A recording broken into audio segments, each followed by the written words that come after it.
Alan was a bright and lively 10-year-old boy who lived in a grand house with his parents and his 8-year-old sister, Nina. His parents, successful business owners, had always given him the best of everything. Whether it was toys, gadgets, or vacations, they never said no to their beloved son. One day after school, Alan came home with an excited look on his face. "Mom, everyone in my class has a phone. I'm the only one without one," he said dramatically, throwing his backpack on the couch. His mother, who was always eager to keep her children happy, replied, "Is that so? Well, if everyone has one, then we should get you one too. Let's go shopping tomorrow."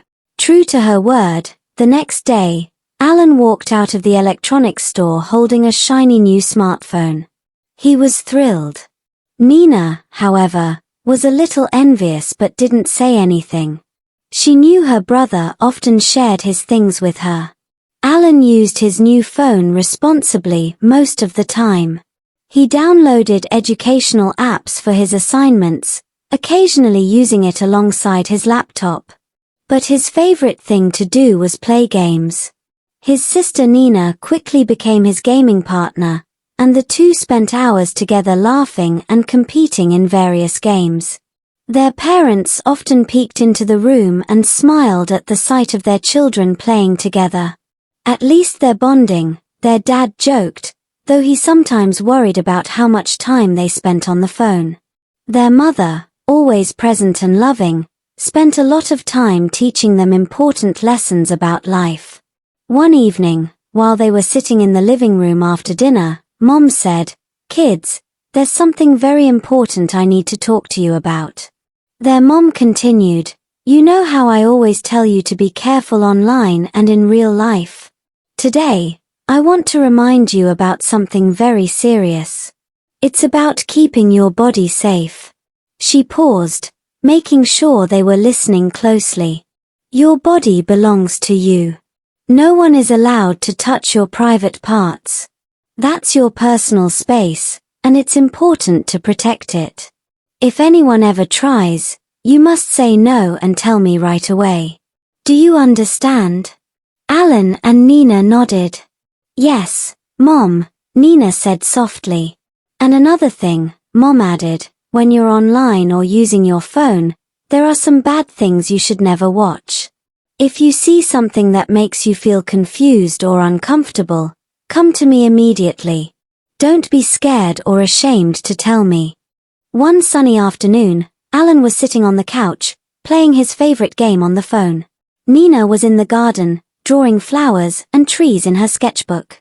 Alan had just unlocked a new level in the game, and he was excited to see what would happen next. Suddenly, a strange video popped up on the screen. It wasn't part of the game, and Alan froze as he watched.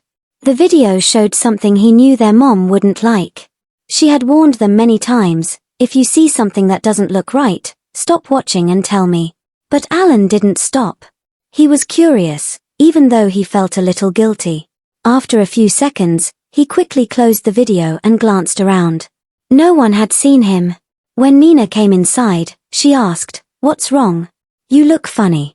"Nothing," Alan said, hiding the phone behind him. He didn't want Nina to know. She might tell their mom, and then he'd be in trouble. That evening, Alan couldn't stop thinking about the video. He felt bad for breaking the rule and keeping it a secret from his sister. He didn't even enjoy playing the game anymore. That night, Alan couldn't sleep. He kept thinking about the video. His curiosity grew stronger, and he wanted to see it again. The next afternoon, when Nina came to sit beside him on the couch, Alan said, "Hey, Nina. Do you want to see something cool?" "What is it?" Nina asked, putting down her sketchbook. Alan opened the phone and found the same video. "This popped up while I was playing yesterday," he whispered. "But don't tell Mom, okay?" Nina hesitated. "Mom said we shouldn't watch things like this." "It's just for fun," Alan said, trying to sound confident. "Look, it's not that bad." They both watched the video quietly. Nina didn't like it, but she didn't want to upset her brother. When it was over, Alan grinned and said, "We could try this. It might be fun." Nina shook her head. I don't think we should. Mom wouldn't like it. Mom doesn't have to know, Alan said.